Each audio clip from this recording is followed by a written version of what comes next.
Hello everybody, how are you all doing? Welcome back to Man City Unplugged, your very own Man City fan channel. The Newcastle match, it didn't look like a defeat because even though we lost points, we came back. It was a spirited display and all. We were very excited after the match as well that we came back and secured a point. But looking back on it, I think maybe we should have got all the 3 points, but I don't know. But anyway, 3-all after having Ake injured. I thought over and all it was a good result early on in the season. But one thing after the match is that Phil Foden has been heavily criticized after the match. The social media, everyone, our fan base is literally gone heavily on Phil Foden. I think there are a few points here I would like to mention. First thing is, you must not forget that Phil Foden pretty much did not have any preseason. Phil Foden was he almost straight away started the Premier League without much of a preparation. And also another thing we must notice is Foden. I think Foden is one of the personnel who will find it really uh, difficult, at least in the initial days, to adapt to the system because you look at the defenders, the way they play out from the back, it's almost the same, right? Haaland is there, Haaland is not there. Rodri does his job.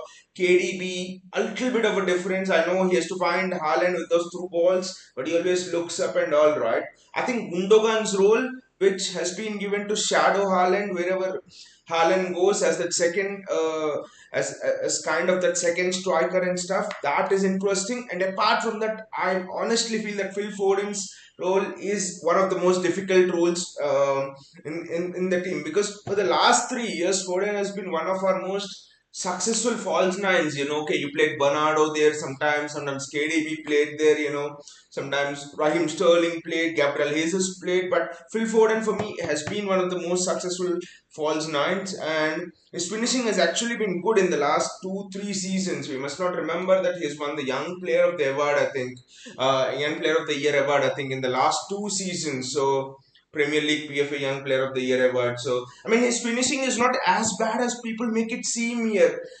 The thing is, in the Newcastle match, that pass to Haaland was less obvious. Okay, in the Bournemouth match, I know it was obvious. You literally in the moment, even though you could literally Foden could literally see Haaland and yet he didn't choose to pass. But in the Newcastle match, a defender was blocking Foden's view. So the only way Foden could have passed that to Haaland was play a blind pass. And if Foden played a blind pass, and suppose if Haaland and no one was there, he would look like a fool there, right? Then you would be going on him, telling that he's not aware of the situation, no situational awareness and all. If you actually go back and see few of Haaland's highlights in the Bundesliga, just like Haaland's goals in YouTube or something like that, you see that Torgan Hazard and Jadon Sancho, they almost don't see Haaland. They get into them positions and they just pass it there. That's it. They don't even look if Haaland is there, is not there. So they just pass it and Haaland puts it away. So I think that is the kind of understanding we are talking about because Phil Foden to make that pass has to be absolutely sure that Haaland will be there every time. Haaland will be there each time. And you can just imagine last 3 seasons a forward who's been wired to play in that way, who's been wired to play pacey, go and run it to a fullback, go one on one with the keeper, finish the balls and stuff like that. Suddenly in 2 matches, and also we must realize again he did not have pre-season to acclimatize to Haaland and stuff. 2 matches down, and you just can't. Tell him, for example, to go and pass to Haaland and things like that. That is ridiculous. I would actually say. I think we must keep some patience, for example, and just allow Haaland and Foden to develop that kind of understanding. Pep after the match said something very interesting. Pep said that the problem was that when Foden goes with such a high tempo and it doesn't finish, it means that you cannot control Almiron and you cannot control Saint Allen Maxim there. But I don't agree with Pep completely there, because even after Foden had lost the ball for the first goal, let us take an example for the first goal. Saint Allen Maxim had Kyle Walker and Rodri, both of them, doubling up on him, and still he allowed them to go inside and and allowed Alan Maxim to score. that is absolute robbery. That cannot happen when you're doubling up on your forward. I know Alan Maxim had a godly performance. Alan Maxim was almost unplayable, but it doesn't matter. You cannot allow a winger to cut inside. And the positioning of John Stones was suspect over there. The positioning of Ruben Diaz was suspect over there. So it was absolute defensive shambles that caused those goals. The second goal, the free kick, you cannot do anything for the free kick. It was such a wonderful free kick. But even the second goal also, same fashion. Positioning of Stones was not good. The Stones was dragged away by Callum Wilson. Diaz didn't uh, follow the runner, so it was just both Stones and Diaz. Especially Stones was just out of his depth, out of his positioning. So the important thing here is that we must not deflect the blame from our back line in this match onto Foden, for example. So that would be ridiculous to do. So that is something we must be really aware of as a fan base, because the mistakes are somewhere else. The mistakes are committed by, okay, you love Kyle Walker much more, you love Ruben Diaz much more. That doesn't mean that when they make a mistake, you don't call them out. It was absolute defensive shambles. Because at first, initially, I actually thought that it was the system that was causing a bit of headache for Kyle Walker. Okay, I can even excuse Kyle Walker here. I can excuse Kyle. But what does Alan Maxim do? Alan Maxim never cuts inside and directly scores the goal, right? He had two assists against us. So, which means that there is John Stones, there is Ruben Diaz there in the middle, and both of them have not dealt with the balls coming in. And when you can't deal with the balls coming in, you deserve to concede all those goals. That is where the mistake is. The mistake is with Ruben Diaz, the mistake is with John Stones. So I think that is the part we really need to work on. Vinay says Rodri isn't effective when he doesn't have Bernardo with him. That's a very good point, Vinay. That's an absolutely good point. And I think to add to that, Rodri isn't effective when he doesn't have Bernardo next to him, and when the other team presses high. I think that actually is a very good point. Let me remember the previous matches when against high pressing teams. Against Liverpool, Pep always plays Bernardo there. Against Chelsea last season, Pep played Bernardo there. Yeah, you're right. Against Southampton, Pep plays Bernardo there. Against Brighton, Pep played Bernardo. Yeah. Against high pressing teams, Pep generally plays Bernardo beside Rodri. That's actually a very good point. Quang says Rodri is fine in his position last match. No, Quang, Rodri was. See, I'll point out the mistake there. Okay, Rodri is fine in his position, is not fine in his position. We'll have that debate. But against Alan Saint Maxim, Kyle Walker was showing Alan Saint Maxim the outside, which means that Rodri should cover the inside, but Rodri also covered the outside of Alan Saint Maxim, which meant Alan Saint Maxim went on the inside and crossed it Almiron goal. That mistake is on Rodri. It's not even on Kyle Walker. It's on Rodri. He didn't. He had to dispossess or cover Alan Saint Maxim. He didn't do that. And also in the middle of the park, how many times has Rodri not lost possession against Newcastle? I can remember in the first.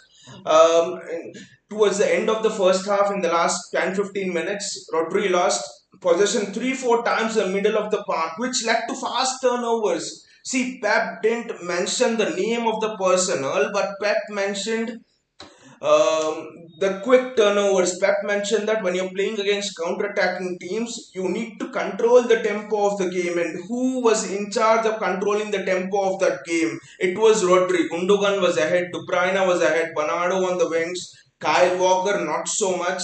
It was Rodri whose responsibility was there to control the tempo, and Rodri did not do that. So that is on Rodri. Mistakes were made by Rodri. Vinay says Walker's pace is diminishing when we need some young guns. Exactly, Vinay. That was another point which I really wanted to discuss on the show today about Walker. Is Walker literally declining? Because that was another point that was discussed among our fan base a lot after the Newcastle game. Okay, Alan Saint Maxim had a worldie, and Walker's positioning was. I would give the benefit of the doubt to Walker here, because in the second half, when Pep put Walker on Saint Maxim directly, Saint Maxim was ineffective. But Vinay, I think you don't have to wait for long to find the answer of this, because next match, I mean, after the Barcelona friendly, next match is against Crystal Palace. That will be one of the battles of the entire Premier League season. I think it's Wilfried Zaha versus Kyle Walker. Wow, and Zaha is in absolutely blistering form. He scored a goal against Liverpool. Then in the previous weekend, he had a double. I don't remember the team against which he scored, but he had a double. So Zaha has 3 goals in his last 2 matches, and Kyle Walker. It will be a big test for Kyle Walker. And in a way, I'm actually nervous about Crystal Palace. I mean, how are we gonna deal with the pace again of Zaha? Will run easy, will try to hit us on the counter. They have Edward, Jeffrey Schlepp running from midfield. That will be a very difficult game. And we must also remember that Palace have been our bogey team, right? We last season we secured 1 point against Palace. We lost to them at the Etihad, and we drew to them, if you remember, at Selhurst Park. So 1 point out of six against Palace. So we that match will be damn difficult. Vinay says, how many times we lost a midfield battle in Newcastle? Bernardo Silva's awareness, second ball, dribbles, trackbacks, even headers. Yes, Vinay, after the first goal, especially, I really thought Newcastle.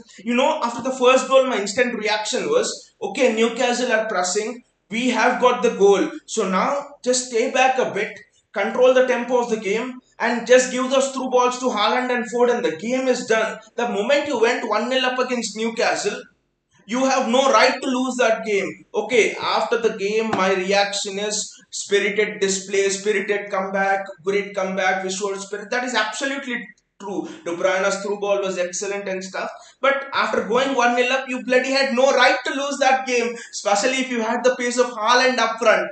You just park the bloody bus and and just ask De Bruyne to play those through balls to Haaland, and the match was 3-4-0 before half time. So I'm still sitting here and wondering actually what the hell happened there. The so many turnovers in the midfield. Okay, Newcastle are pressing you very high in the midfield. They were compressing you. I agree with that. Where is the space? It's not that Pep had not cracked the tactical system of Newcastle till halftime and stuff. For the first goal, where was the space, guys? The first goal, the space was out wide. That's how we scored the first goal. Pass to Bernardo. Bernardo crosses goal. So switch the ball out wide. Take off the pressure from your midfielders, from your defenders, and then go on the attack. I mean, my concern was that why didn't we switch the ball out to the midfield too often? I do not know. Why did we want to play in that congested midfield area itself? See, Newcastle wanted you to be in a box. Newcastle wanted to compress that midfield as much as possible. They wanted to make it as small as possible. Why did we suck into that game plan? I mean, and this brings another doubt into my mind actually. Has Pep Guardiola made a mistake by playing playing both Kyle Walker and Cancelo as inverted fullbacks? That meant that the space was too much compressed. I do not know. I mean, it's so difficult to understand that when a team is pressing you, why don't you tell both your fullbacks to be wide? And also, where was the outlet for Newcastle? The outlet was Newcastle was always Alan Maxim and Almiron, right? That was the way City played. How many times we didn't do it in that Centurion season, right? Leroy Sané pass to Sterling, Sterling pass to Sané, goal. And Newcastle repeated the exact bloody same trick with us. So I mean, it almost seems that kind of Pep got played at his own game, but again, it brings me to the question that the fundamentals of Pep is keep the pitch wide. But have the fundamentals of Pep changed with the arrival of Haaland? That is another question we need to discuss. Maybe I think yes. Maybe the answer to this is maybe yes. Because I think it was Sam Lee, I think there no, it was David Ornstein, I think, who wrote an excellent piece in the Athletic. He was telling that he has never seen a Pep Guardiola team as vertical as he has seen in the first 3 games in this season, because Pep prides himself on maintaining the width of the pitch, making the pitch as big as possible and stuff. So we might actually be seeing the next phase of a Pep Guardiola revolution. I do not know. I mean, we do not know if it will work. It will not work. That is another thing. But it could be Pep 2.0. This vertical thing with you. Just see how many people are in the middle of the pitch. That's a very interesting thing. Vinay says one complaint I have with Gundo is he leaves midfield, leaving defensive duties in midfield. But Vinay, I think the instructions to Gundogan are very specific. The instructions to Gundogan are just shadow Haaland. Just Gundogan, I don't think is part of that midfield too. But Gundogan is literally playing the 4-4-1-1. He is the one behind Haaland. I think that is his role. So I think Pep is actually trusting Rodri to be a single midfielder, single DM. Again, like you mentioned, Vinay, in your first point, that Rodri, when he plays alone without company of a Bernardo Silva, for example, sitting beside him, he maybe looks vulnerable. See, Rodri might be the best DM in the world, but the qualities of Rodri are different from that of a Fernandinho. If Pep thinks, yes, in the Centurion season, Fernandinho played as a lone DM with Silva and De Bruyne both playing cam. But again, the question here is, can Rodri hold the midfield by himself? Is Rodri as dynamic as a Fernandinho? Guys, I won't be actually surprised if we see a Calvin Phillips in the next match, because Calvin Phillips is actually as dynamic as Fernandinho. So we should not be surprised if the DM is also rotated as per the requirement of the match. And in matches where you actually need a single DM holding by itself, I think you should not be surprised if Calvin Phillips plays by himself over there. So that is an interesting thing. Vinay says Newcastle got an advantage cause we didn't slow the game. Playing Gundo and Bernardo in the same game cost us. It's so early to not give any blame to Pep. It's like experimental tactics. Exactly, when Pep is experimenting, Pep is experimenting largely because the intention of Pep always is that how do I get the best out of all my players in a system. So Pep system is designed in such a way that it is optimum for each player. It brings out the best qualities in each player. So Pep is now focusing on, I think, how do I make this system optimum so that Haaland fits the best into it, but it does not take away the qualities of my other players, and that is actually that is actually a different tactical tweet to actually crack. So I think that Pep is taking his time, and it's actually good that we have won the first. See, it's not doom and gloom, right? After 3 matches, we have 7 points. Last season, after 3 matches, I think we hardly had 4 or 5 points. So it's not doom and gloom. We are doing well. That Newcastle result would have been worse, but the tactics of Pep are actually, they're bugging me a bit, because I'm actually wondering. I mean, bugging me in a happy way. I'm actually wondering what will be the end game of this tactics, because Pep surely does not know a few personnel in that system. For example, Pep is unsure of who to play in the right wing. Is it Mahrez? Will it be Foden on the right and Grealish on the left? Pep told about Cole Palmer. Where will Cole Palmer play? Where will Alvarez play? Whose place will Alvarez take? And also, Pep is trying one more thing, which, if it backfires, it could be pretty bad for us. In Barcelona's last season, before Pep resigned, Pep tried to fit in Xavi, Iniesta, Busquets, and Fabregas, all of the four midfielders in the same team. So he was sort of tweaking the system around, and it didn't quite work. Now you see the relation between that. Now here is trying to fit in a Gundogan, De Bruyne, Bernardo Silva. Okay, Rodri is always playing. So it's almost a repeat of trying to fit in those people. And yeah, you're right, playing Gundo and playing Bernardo Silva, it doesn't actually suit us. The reason being, we can't control the tempo of the game. See, we have some options which are really good for us in the midfield. You either play a midfield of Rodri, Bernardo, De Bruyne, with De Bruyne having the license and free roll, and Bernardo box to box and sort of controlling the tempo of the game, or you play Rodri, Gundogan and Bernardo, with Bernardo playing the sort of De Bruyne role, and you're giving Bernardo license to roam and be a shadow striker to Erling Haaland. So I think these are the combinations of our best midfields actually.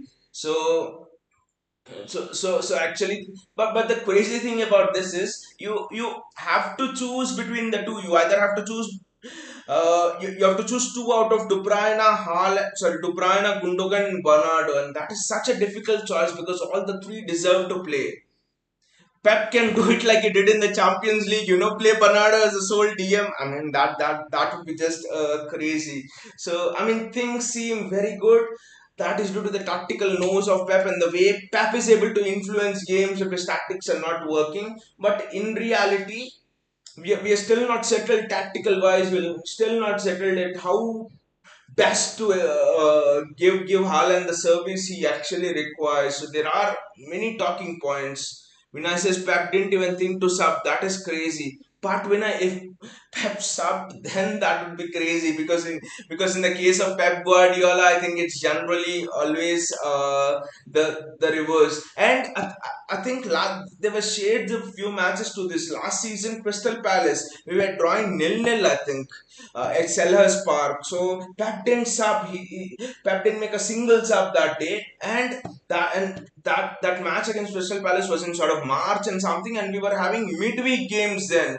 We had a Champions League match on the Wednesday, and we had to play the Sunday. We were in a title race with Liverpool, and still Pep didn't sub. So you can imagine if in those scenarios Pep is not subbing, you can imagine why will Pep sub now when you have literally a week to take rest. You're going to warm weather training in Barcelona and all of those things. So Pep not subbing was actually not a big surprise to me because he had done it in the past as well. But the one thing that is really bugging me here is the position of Bernardo Silva on the right wing. Is Pep gonna continue with it?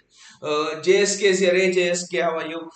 So I actually think is Bernardo going to continue in the right wing? That is actually interesting. See, Bernardo didn't have a bad game against Newcastle. He controlled the tempo of the game and all of that. But the thing here is, with playing Bernardo on the wing, you are literally sacrificing his best strengths. What are the best strengths of Bernardo Silva? The best strengths of Bernardo Silva is he's a strong carrier of the ball. He dribbles well. He allows you. See, this is the main thing which we missed against Newcastle, guys. Bernardo Silva allows you to carry the ball under pressure. We missed a ball carrier in that Newcastle match. Who was the one who could carry the ball through Newcastle press? It was Bernardo. You remember, guys, in the Liverpool match last season, Bernardo Silva, he dribbled past five players, if you can imagine, right from Fabinho to Firmino to Henderson. He even dribbled past Van Dijk as well. Foden misses the chance, but see, if Bernardo played against Newcastle, Newcastle will be ripped apart, with Bernardo Silva playing through pressure. Because once you play through that pressure of Newcastle, they are dead and hanging, right? They're hanging there to dry because you play through that pressure. Haaland has a go, Foden has a go, Gundogan runners from the midfield. So I actually think we missed someone who could carry the ball under pressure, and that is the main reason why you should. It's a waste of playing Bernardo in the right wing position. But then where do you play Gundogan? How do you drop Gundogan? That's another question. I don't have the answer to this. Gundogan scored against Bournemouth.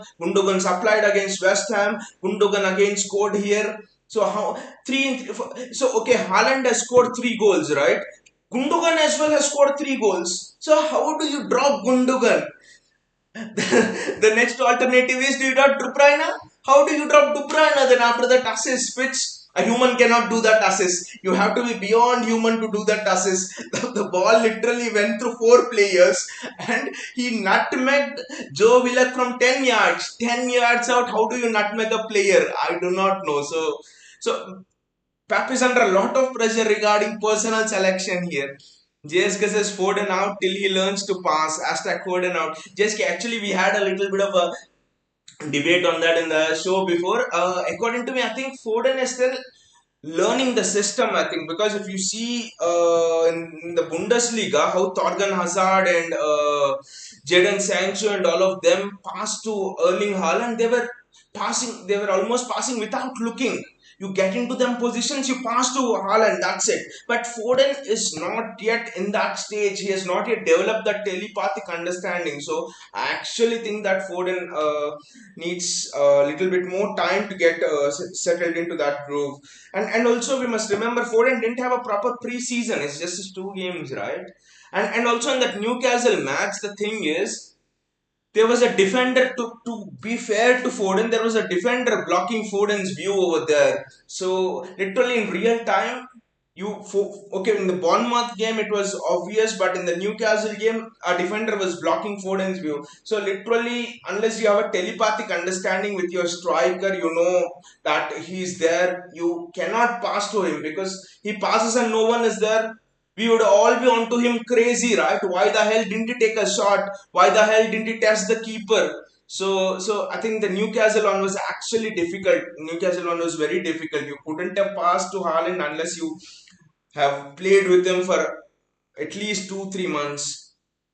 Vinicius' ineffectiveness of Walker at the back is concerning. We need to play Rico Lewis often. What do you think? But that could actually be a risk, right? Rico Lewis, inexperienced, the quality of wingers in the Premier League this season is actually a bit scary. Alan Saint Maxim, you have Zaha coming up. You already had Bowen at West Ham, so you have I think Trossard or someone at Brighton. So I actually think that it's Walker is ineffective, but I do think that he will bounce back from this. We know how Walker is. But if Walker drops down this season, then that will be absolutely concerning. See, Nathan Ake is injured, groin injury, and generally they say Pep said that we will see after the Barcelona match on the weekend. But generally, the news from sources at City is a groin injury generally takes at least a month to heal, if not less. Maybe the injury is not as severe and he can come back, then I don't know. But if the groin injury is severe, it could actually take a month to heal.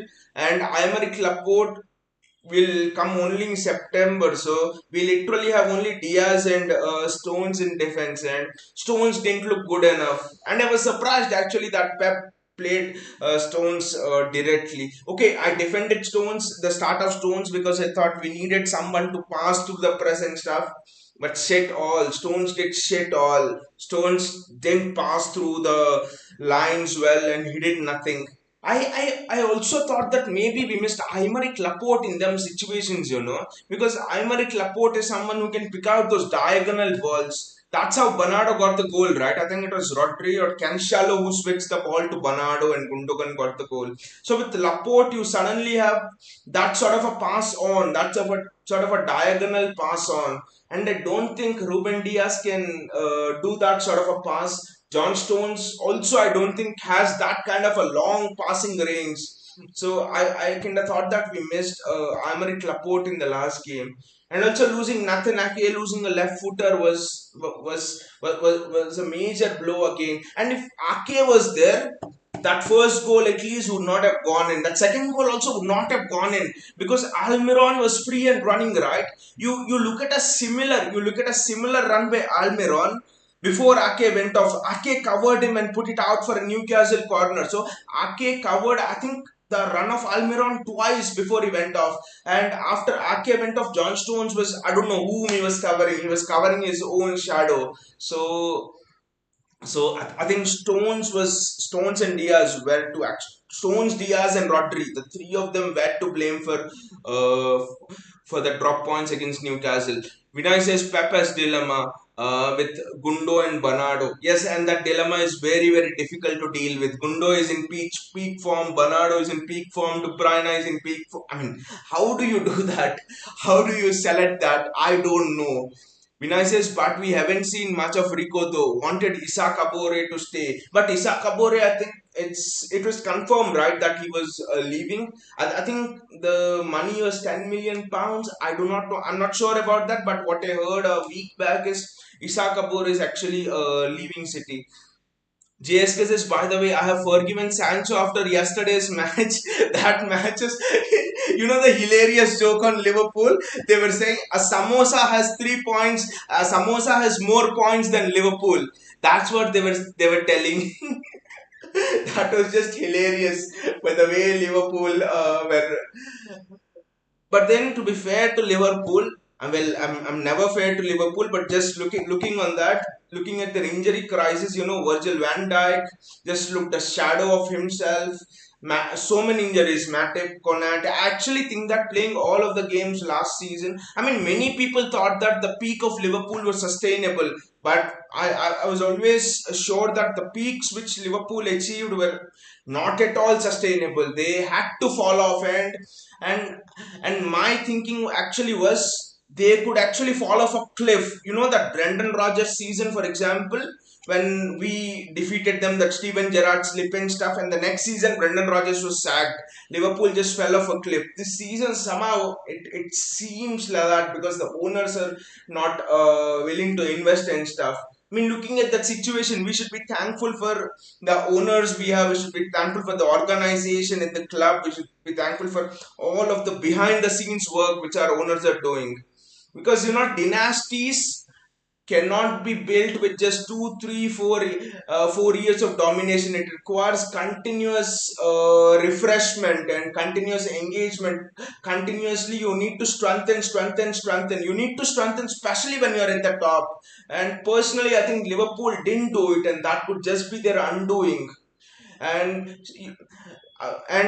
you all would have looked at that Sterling interview, right, where he told that I was just fuming that when I work really hard, I miss my kids' birthdays, and yet I'm not getting a chance to play at City. The reason Sterling went, the reason Jesus went, the reason Zinchenko went was the refreshment of the squad. I think Pep realized that I cannot make them play just that 4-3-3 fullbacks out wide, my wingers out wide, winger to winger pass. It becomes stale after a point of time. Why does Antonio Conte move clubs after every 2 years? Why does Jose Mourinho have just a 2-3 year cycle? The reason is you need to freshen it up, and I think that is the main reason why Pep bought in your Julian Alvarez, who could be a shadow striker to Erling Haaland. Pep bought in Calvin Phillips and things like that. So I actually think Pep is looking to switch from that wide system to a sort of a vertical system this season. You look at the lack of width this season, and you look at how many players we have in the middle of the park. There is a transition happening. There is a transmission of new ideas that is happening, and it's actually very interesting. What this could actually be the next iteration of Pep, an iteration that he tried to do at Barcelona and he failed, an iteration that he tried to implement at Bayern Munich, but the players were too pig-headed and they didn't allow it to happen. So here he has all the conditions, he has the backing of everyone. So I actually think that Pep can. This season will be interesting. JSK says, I think Liverpool are no longer title contenders. It's Arsenal and Spurs now. JSK, I learned one thing from last season, especially. The thing is, because last season as well by December ending, you were sure that we were 11 points clear. Okay, Liverpool had games in hand, but Liverpool they had a few injuries. They could not compete. The thing with Liverpool is they never seem defeated. They never seem to give up. They come back again and again, and you've seen that in all of the stellar title races they've given us over the period of times, right, last 3-4 years. And so when a team has such a mentality, until the last match is played, until mathematically it is impossible, until the last point is won, you cannot defeat those teams because they never believe that they are defeated. And when an opponent is in such kind of a mental state, you can never defeat him. That is the difference between Liverpool, City and the others. We have been able to maintain that mentality over 4 or 5 years. So I would not rule out Liverpool now. Okay, Arsenal, Spurs, we do not know the mentality and stuff. Okay, Arsenal are playing excellent football, right? Arteta, Gabriel Jesus, it looks brimming. Chelsea, Spurs are playing Antonio Conte-esque football, right? But titles are not won just by the footballing style or by the amount of star players you have. Titles are won, on a rainy night. You go to Selhurst Park or you go to a tough ground, and how do you deal with that? How do you scrape a win over there? You're losing last minute. What do you do? Titles are won based on the mentality you display in those kind of a situations. And I have to see how does Arsenal do in those kind of a situations. What does Spurs do in those kind of a situations? because past experience tells me that whenever Arsenal or Spurs are put under those situations, they've crumbled. Every time they've crumbled. Last season, was an example, right? Arsenal were 5 points ahead with 2 games in hand for a top four race, and they gave up. They crumbled. But you look at City, you look at Liverpool. How many points? 99, 98, 100 points. We don't crumble a lot. We go on and on and on. 2019, City were 7 points behind Liverpool, right? January the 2nd, we went to Anfield and we defeated them. And from 7 points behind, you go on and win the title by 1 point. 2019. That is the kind of mentality. Liverpool 11 points behind. They went toe to toe with us last season. So I don't yet think Arsenal and Spurs have that mentality. I might be wrong again, but at least in what we have seen in the past, they have not displayed that. Vinay says Liverpool really is in crisis. United hype is fake after the Liverpool Football Club win. You know that their midfield is nothing and playing without centre forward. They really missed Mane. I mean, United are just enjoying that they defeated Liverpool. But in a way, we should enjoy it most. I think this is one of the rare times where we will enjoy United winning, because I was more overjoyed than many of my friends who were United fans, because we know how tough competitor Liverpool is. Last season until January to May, June, the pressure was just palpable, right? The pressure was immense every day, even in the night. You were thinking, how will Liverpool drop points? So having Liverpool drop 3 points is very exciting, but United will just go and lose the next match against Nottingham Forest or a Fulham or something like that. So that is that is United. That is why they are not title contenders. You remember 2021 season, I think 2020 season, I think that COVID season, United were shortly at the top of the table, right? In January or something, we and United were competing back then. United defeated sort of Liverpool or something then. Liverpool had a lot of injuries. And then United go the next game and they lose to Sheffield United. And that season, Sheffield United just won 2 games, that's all, in the entire Premier League competition, and they defeated United. So you can imagine what sort of a thing United is. Cambo Man is here. He says Foden criticism is justified because we aren't like United who guarantee you play even if you are crap. If you play crap for us or you're selfish, you get dropped. Simple as that. But Cambo Man, Foden wasn't selfish and Foden wasn't crap as well. You look at the runs he has made. You look at the way he has carried that ball in the wing. You look at the turnovers Foden gave in the wing, for example. It was next to nothing. Foden was safe. Okay, his decision making, his shots were a bit suspect, but the reason that Foden didn't pass doesn't make him crap. Foden couldn't pass because Newcastle defender was blocking his view. If you see there, and another thing is, you can't just pass it blindly like that when you have a one-on-one with the keeper. How will Foden know that Haaland is going to be there? Okay, he was there against Bournemouth, but you will have to play a game and one game after another to have the telepathic understanding. In that moment you have a split second to make that decision, and your mind doesn't work then. It's all that your motor control and everything takes over. It's just instinctive feeling at that split second. We have we have replays and all of that to look at, but it's a split second decision. That's it. It's a split second decision. Also, another thing that might be on Foden's mind is against Bournemouth, I went one on one and missed.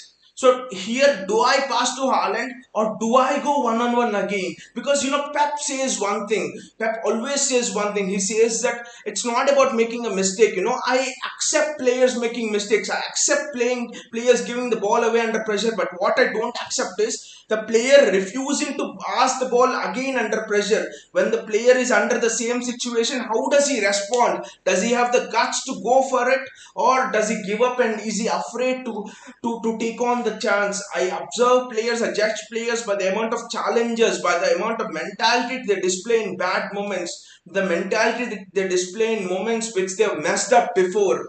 So Foden was in such a moment. He messed it up before. So just imagine, Pep says that all the time. He would say that most of the time in the team talk. So just imagine, you're Foden, you did it against Bournemouth. This time, the first thing in your mind is, let me rectify it. Let me score a goal. So that could also be one of the reasons why Foden actually didn't pass. Vinay says Foden still thinks there's no striker. Eventually he'll learn, but it was frustrating. Vinay, but the lad is young. The lad will. It's not about the lad is young or the lad is old, but he's young in terms of not playing with Haaland as much. The understanding will come. You look in the first match against West Ham. De Bruyne also was not fine in the Community Shield, for example. De Bruyne was not finding Haaland as much. He improved, so Foden will improve. Foden will improve, and also I think Foden has a new role in this tactical system. The positions he has to be. So see, Foden is not just concentrating on where Haaland is and how to pass to him, right? Foden is also concentrating on various other aspects of this tactical system, which is new to everyone. So Foden has to keep all of that in mind as well, because Pep positioning is wrong and he hooks you out. So I actually think Foden has a lot going on behind him in terms of understanding tactics, understanding Haaland, playing with the striker, and Foden has never played with two. Seeing Foden and Haaland running, it's almost like you're playing a 4-4-2, right? So Foden has never played in such that a sort of a thing. Foden has played out wide, he's played in the midfield, so we must not judge Foden this early. First thing is, he's not a striker, so it's not his first instinct. Vinay says, hope Ake's injury is just a temporary. He was immense in defense. Vinay, the thing is, Pepe said that he's not there for Barcelona. I mean, of course, you don't play him in a friendly charity match when a player is injured. But Pep told we will see for Saturday. But generally groin injuries, they generally take a month to heal at least. 4 to 7 weeks is what is the time for groin injuries, but we do not know the extent of the groin injury, right? If it's not severe, I think Ake should be back for Crystal Palace. Otherwise, do you trust John Stones and Ruben Diaz against Zaha, Jeffrey Schlupp, Edward, Eze, them breaking from the midfield, breaking the press? But I think against Crystal Palace, Bernardo plays in the midfield. I don't care where Gundogan plays or something like that. Stick Gundogan on the wing if you want, but Bernardo is playing in the midfield for me. Otherwise, it will be very, very difficult. JSK says, should we do Ford and Sancho swap with United? Never, never in a million years. I know JSK, you're joking. Never, never, ever in a million years. Vinay says, when will Pep play Julian Alvarez at the wing? That is another thing, Vinay. I'm actually waiting. I mean, it's another thing. Why doesn't Pep play Julian Alvarez and Haaland together? Why doesn't Pep play Julian Alvarez in the Phil Foden position, for example, and stick Foden out in Bernardo's position or something like that? Because Julian is a striker, so he has played in a two before, he has played in a one before, so the understanding between Julian and Erling Haaland will be instantaneous. So I don't know why Pep is not doing that, but Pep said in the press conference that once the midweek matches start, where you have to play Saturday, Wednesday, Saturday, Julian Alvarez will play and stuff. But and another thing, Julian Alvarez is perfect for that 4-4-1-1 system, right? Julian Alvarez can actually play in that Gundogan role. The thing is, people say Julian Alvarez is almost like a Thomas Muller. People back in Argentina say he's technically almost at the level of Harry Kane. You look at how Harry Kane holds up the ball, how Harry Kane passes. So Julian Alvarez is at that level. He's almost you can't pressurize him into giving the ball away. He drops into the midfield. So playing Julian Alvarez, I don't know why Pep is not doing that. Vinay says, I bet game could have been different if Mahrez had played that game. The defenders were just chilling. Yes, I mean a proper wing, and also Riyad Mahrez would have meant that their fullbacks would have been occupied. That link up between Alan Maxim and the fullbacks would not have been there. I actually think that not playing Riyad Mahrez was a mistake. But again, how do you accommodate Gundogan, De Bruyne, Mahrez, Bernardo? Neither of them are out of form. Julian Alvarez. It's literally like five players, and you have three positions, and De Bruyne's position is almost certain there. So you literally have Gundogan, Bernardo, and you have to play Mahrez, Julian Alvarez. Literally, you have to play four players in two positions. So I actually do not know how do you do that. Vinay says Arsenal and Spurs were playing only on weekends. These European games give different taste with injuries. Exactly, Vinay. It's not at all easy to play a Sunday, Wednesday, and Sunday. And also another thing is it's not about. See, Arsenal fans will now say that we do not give a shit about Europa League, right? We only concentrate on the Premier League and stuff and all of that. But how much ever they say playing on a Sunday, Wednesday, and also Thursday night football, it's gonna be a bit more difficult for Arsenal. I think Thursday night football and also World Cup year, right? So it's gonna be even more heavier. There's gonna be no respite and stuff unless you have experience in the title races. In these sort of situations, it will be very difficult. And as per Spurs, if Conte didn't have Thursday night, if Conte didn't have Champions League football, I would be absolutely worried. You remember in the 2016 season with Chelsea, he didn't have Champions League football, and all of the other competitors had. He trained his team for a week and they win. Trained his team for a week, they win. So, and that's going to be a major hurdle for Spurs. So the title race will not be as straightforward. I do not know the number of points as well that will be dropped and stuff. But one thing is for sure, we have experience of playing in the tight schedule thing, right? I think it's only we and Liverpool who have that experience. We've been doing it for the past 3-4 years, so that might actually give us a bit of an advantage. But World Cup year, I do not know how this season could actually pan out. Camberman says Bernardo right wing not keen. I feel like he's a waste there. We have Mahrez and Alvarez. We don't need Bernardo at right wing. Cameraman, you're right. Actually, we don't need Bernardo at right wing, but where do we play Bernardo? That is the bigger question here. Because, like we discussed early on, Bernardo at right wing literally means that you're missing the ability of someone who can carry the ball under pressure. He's the best in the world at carrying the ball under immense, extreme pressure. Against Liverpool, he does that. Who, in my opinion, are one of the best pressing teams in the world. So against Newcastle, if Bernardo was in the midfield, Newcastle were 3-4 final down at half time because carry the ball out of pressure, give it to Haaland and goal. So I think more than Bernardo is not good at right wing because he performed well, assist and a goal, right? He performed really well, but his ability is wasted there. His real talent and ability is there in the center of the pitch. That is a position for him to play. But another question with that is, where do you play Gundogan? And you can't drop De Bruyne. Where do you play Gundogan, who scored the same amount of goals and he has more assists than Haaland, I think, after 3 games. So where do you play someone with such a phenomenal return? You can't stick Gundogan absolutely on the wing. That's not his position. The only other thing is you probably don't play Rodri and play Gundogan, but Gundogan has been best shadowing Haaland, right? So I'm someone not able to get the answer to this question. How do you play both Gundogan and Bernardo without sacrificing the best of their abilities? See, Gundogan's best ability is running, making those mischief runs, making those false nine sort of a runs, right? But Bernardo's abilities, best talent is different. That would mean you sit Rodri out and play Bernardo as a single midfielder. Maybe I don't know how. Maybe is Pep gonna create a midfield diamond there? And you just remove the concept of the wingers. You just create a midfield diamond with Rodri and Gundogan at the tip of the diamond, Rodri at the tip and Gundogan at the front, and De Bruyne at the front of the diamond. Sorry, Gundogan at the front of the diamond, and De Bruyne and Bernardo on either sides of the diamond, midfield diamond. And you play Foden and Haaland up front. 4-4-2.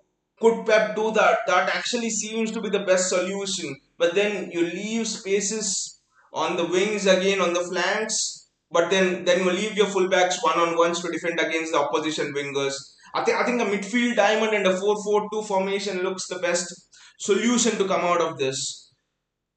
Vinay says Arsenal and Spurs were playing only on weekends. These European games give different tests with injuries. We have done that. Camberman says we could try that UCL final system with no DM. But Camberman, in the Premier League, we tried it against a Chelsea team where Jorginho was there holding, right? Kante and Jorginho were in the midfield. And a peculiar thing about that game is I still argue about that game with my friends. People say Pep was wrong there. But then if you go and look back at the tactical analysis of that game, that season especially, Chelsea were not using the midfield. They were almost defending with the back five and defending with the six at the back and attacking with the front five. Sorry, attacking with the front four. So literally, they were just going over the midfield, which really meant that having Rodri was a waste there. Having a proper DM was a waste there. And also in the Premier League, you have very physical DMs, right? Very physical strikers against whom you have to win the balls. In the Premier League, is Bernardo Silva capable of winning those second balls on his own? I do not know. Is Gundogan capable of winning the second balls on his own? I do not know. So you need Rodri or Calvin Phillips to play there. So that is not the answer. I think that is not the answer to play Bernardo at CDM. Again, Bernardo at CDM also doesn't put forward his best qualities. Right, the best qualities of Bernardo are carrying the ball almost box to box, right? Box to box is the best quality of a Bernardo Silva. So, but with Rodri is almost sat there in front of the defenders. Rodri, he just directs, he breaks up play, directs the tempo of the game. He's an orchestrator. So I think playing Bernardo at DM again would waste his abilities. Camberman says, let's just play a 4-6-0. Stick all our midfielders on. Haaland will feel bad, Camberman. Haaland will feel extremely bad. Julio Alvarez will be feeling worse, but Haaland will feel bad. I mean, if we were playing that system till now, right? If you had to continue playing that system, maybe you could have spent the money you spent on Haaland, you could have spent it on someone like a Joao Felix, who is one of the best components of playing that sort of a system, right? So we have been doing that 4-6-0 thing all through the last 2-3 years. So I think all of these problems are just coming because how do you get the best out of Haaland while not affecting the best qualities of your Bernardos, your De Bruyne's, your Gundogans? That is the problem. And if you honestly ask me, no answer. I think Pep, I guarantee you, Pep is struggling with this. Even after we went a goal up against Newcastle, Pep was talking so much to Enzo Marseca, to Rodolfo Borrell about tactics, about this 1-2s and things like that. Pep is surely not comfortable with something there. He's still iterating, he's still getting to know how can I get the best out of these lot.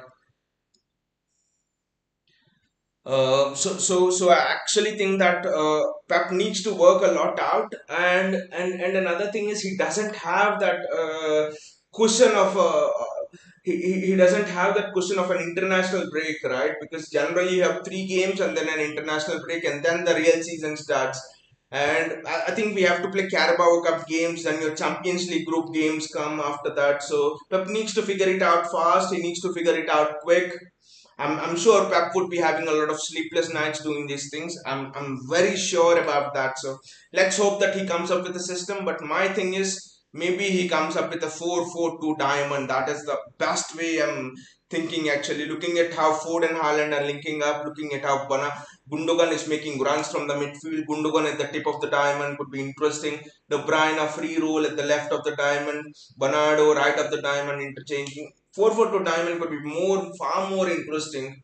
Yes, there are realities to that system. I know you leave a lot of width. Teams can get at you. So I know there are realities for that system, but there's no such system in football that 100% the system is strong. There are no chinks in the system. That system doesn't exist. Even the great Barcelona teams of the 08s, the great Milan team in the 1999s against under Arrigo Sacchi, everyone had chinks in their armor. So going after a 100% system, 100% working system is just immense foolishness. And I know Pep is a generational manager and he will not do that. But will be very interesting how what he does against Crystal Palace. And by the way, guys, we'll be having a watch along on this channel for the Barcelona game. So that should be very interesting because we have had a lot regarding this Gerard Romero Barcelona thing, with Bernardo Silva stays. So the match will be interesting. The match will have Calvin Phillips starting, Julian Alvarez starting. So there'll be a lot of people starting there who have not got minutes.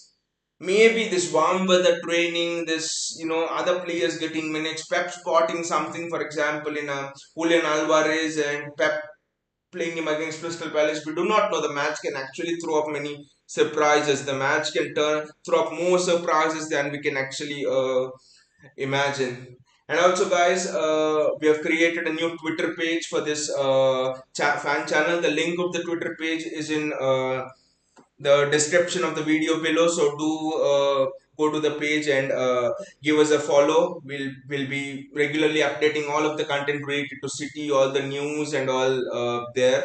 So I hope you guys have really enjoyed the show. If you have enjoyed the show, please click on the bell icon, please click on the like button and also the subscribe button so that you stay notified whenever we come out with a new video. Vinay says Pep plays Rico and Gomez versus Barca. Yes, Pep should play both. Pep should play Sergio Gomez, Pep should play Rico Williams. Vinay, I actually think that maybe Sergio Gomez could be the find of this match which we are playing against Barcelona, because Sergio Gomez is someone who can control the tempo of the game, and it does two things actually. It gives you control on that left hand side. It also unleashes Cancelo. It also puts less pressure on Kyle Walker. Now the understanding is Kyle Walker has to start every match, and Kyle Walker at 32, so much of pace. I know he's an incredibly fit athlete, Kyle Walker, but I actually think that Walker can't play every game this season. So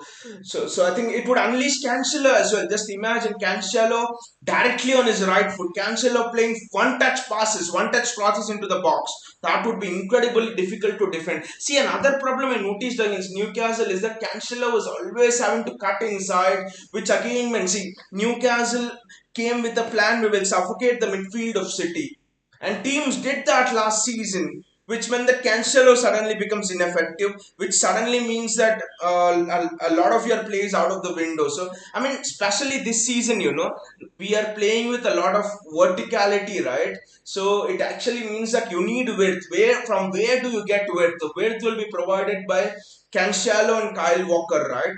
And crossing is not the best aspect of Kyle Walker. And so you have Cancelo as another outlet who can stay wide and cross, but Cancelo needs to cut inside into the midfield, which means there is absolutely no width there, which means only Walker has the width, but Walker is not. Crossing is not his best ability of Kyle Walker. So again, you're playing into the hands of people. See, Brighton is an example. I think last season, we had to win against Brighton. I think it was in April or something, when we had to win all the games to win the title. So we went up against Brighton. Cancelo on the left, Walker on the right, I think, and we got nothing actually. Brighton just nullified us, just like Newcastle, and then Pep changed it in half time, brought on a Zinchenko, Cancelo to the right hand side. So actually think Sergio Gomez will start many games than people can imagine, and people say that he's faster than Zinchenko. So I hope his technical ability is as good as Zinchenko and he's pacier than Zinchenko, which would mean that he can recover well and he will learn the defensive things. If Pep can make Jerome Boateng the best defender in the world, Pep can do anything to anyone. So I'm not worried about the defending aspect of Sergio Gomez, but I'm just worried about his technicality. How technical is he and how ready is he? Because if Sergio Gomez is there, you suddenly have another outlet to come out from under pressure, which Cancelo was not able to do. And Cancelo, I would never say that Cancelo is a safe carrier of the ball. Cancelo has this panache to his game, like a De Bruyne, for example. You don't associate De Bruyne with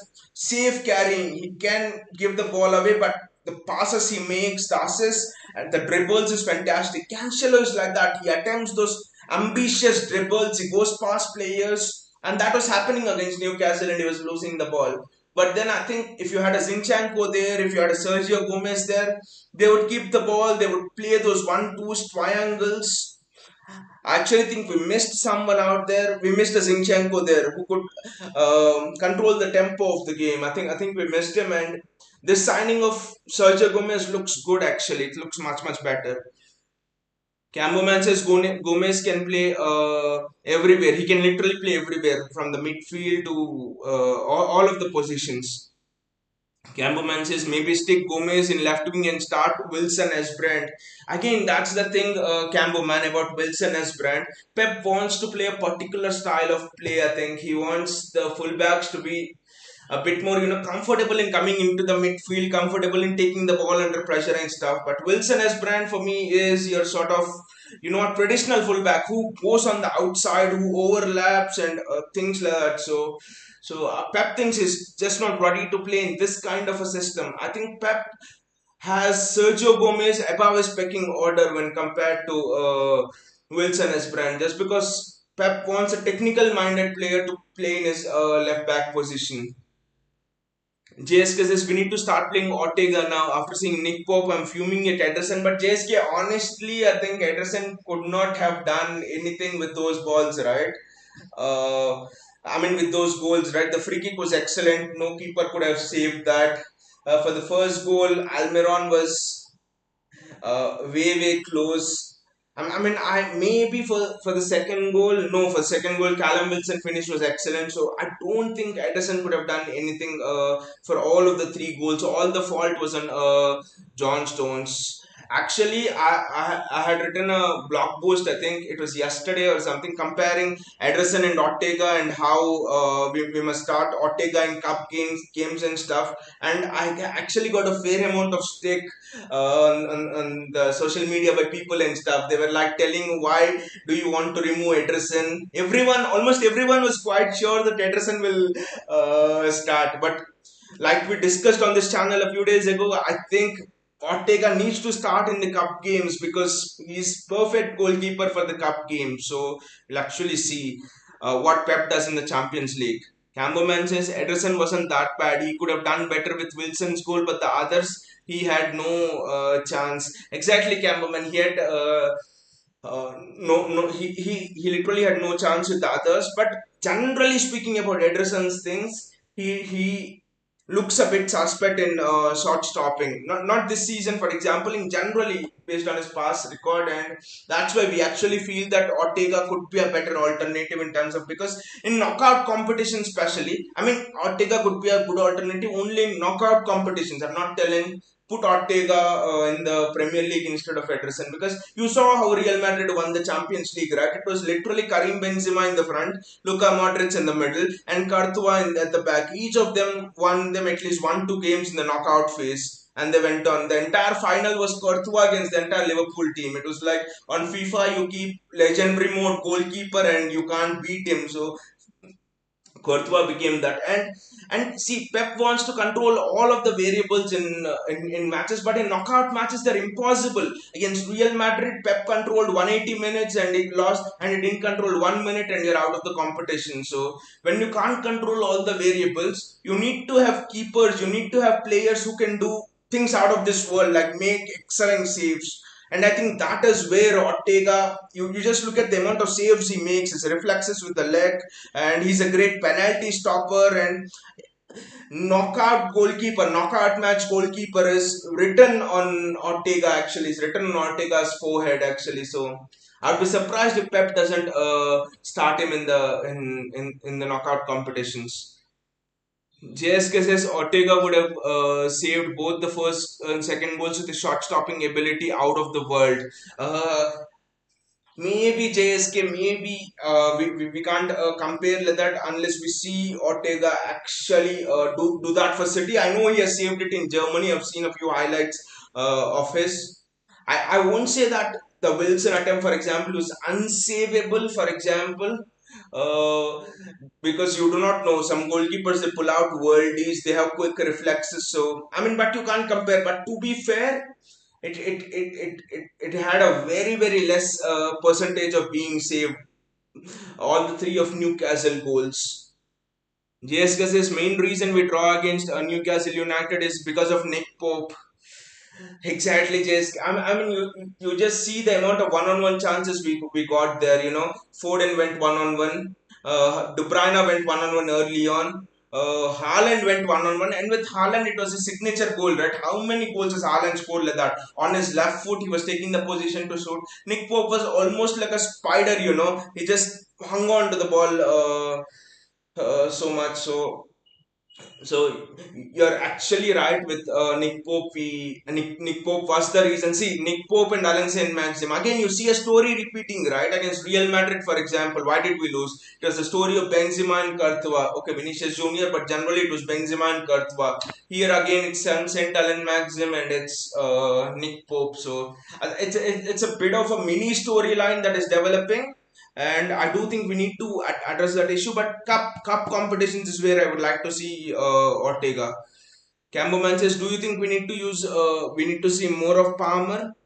Pep actually said that he will use more of Palmer, but looking at the difficulties Pep has in adjusting this new system and coming up with the system, I think Palmer will. It will take more time before we see more of Palmer. I mean, when the midweek games start this season is a bit peculiar, and I think most of our youngsters in the squad will get a chance because there are literally midweek games all through the season because there is World Cup and other games have to be adjusted. So there are midweek games throughout the season almost, starting from after next week or after that, I think. So Palmer will get a chance. Everyone will get a chance. It's up to Palmer how he actually takes it. And with Palmer, it's interesting because Palmer can also control the tempo of the game, just like Mahrez does on the wing. So that is actually very interesting how Pep uses Cole Palmer. Anyways, guys, thank you so much for joining me on the show, and take care, guys, and see you again tomorrow for the watch along against Barcelona. See you all.